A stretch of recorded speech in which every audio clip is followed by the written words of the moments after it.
12 मे या आंतरराष्ट्रीय परिचारिका दिनानिमित्त शासनाच्या सार्वजनिक आरोग्य विभागाच्या वतीनं राज्यस्तरीय फ्लॉरेन्स नायटिंगेल पुरस्कार वितरण सोहळा आयोजित करण्यात आला. राज्याचे आरोग्यमंत्री प्रकाश आंबेडकर, शिवसेना शिंदे गटाचे खासदार धैर्यशील माने यांच्या उपस्थितीत दीपप्रज्वलनानं या कार्यक्रमाची सुरुवात करण्यात आली.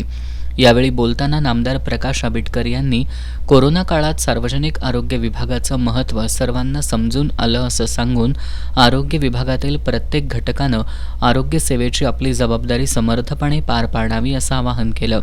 इथून पुढे राज्यातील आरोग्य विभागातील प्रत्येक घटकाचा सन्मान होईल अशी ग्वाही त्यांनी यावेळी दिली. यावेळी बीडच्या रमा गिरी, संभाजीनगरच्या शुभांगी थोरात, गडचिरोलीच्या आशा बावणे, चंद्रपूरच्या वंदना बर्डे, अंबरनाथच्या उषा बनगर, अकोल्याच्या ममता मनठेकर या अधिसेविकांना राज्यस्तरीय फ्लॉरेन्स नायटिंगेल पुरस्कार, तर जिल्ह्यातील GNM विभागात वसाहत रुग्णालय गांधीनगरच्या कल्पना रत्नाकर, सेवा रुग्णालय कसबा बावडाच्या जयश्री रणवरे आणि विद्यागिरी, उपजिल्हा रुग्णालय कोडोलीच्या सुधा बर्गे, LHV विभागात हुपरीच्या उमा बोते, उमा बेडगे, बांबवडेच्या गौरी कारखानीस, गौरी परसणीकर,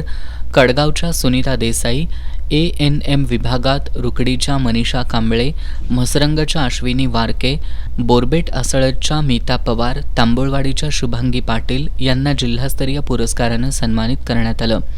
या पुरस्कार वितरण प्रसंगी आरोग्य सेवा संचालक विजय कंदेवाड, उपसंचालक पुरुषोत्तम मडावी, आरोग्य सेवा सहाय्यक संचालक डॉक्टर निलिमा सोनवणे, आरोग्य उपसंचालक कोल्हापूर मंडळाचे डॉक्टर दिलीप माने,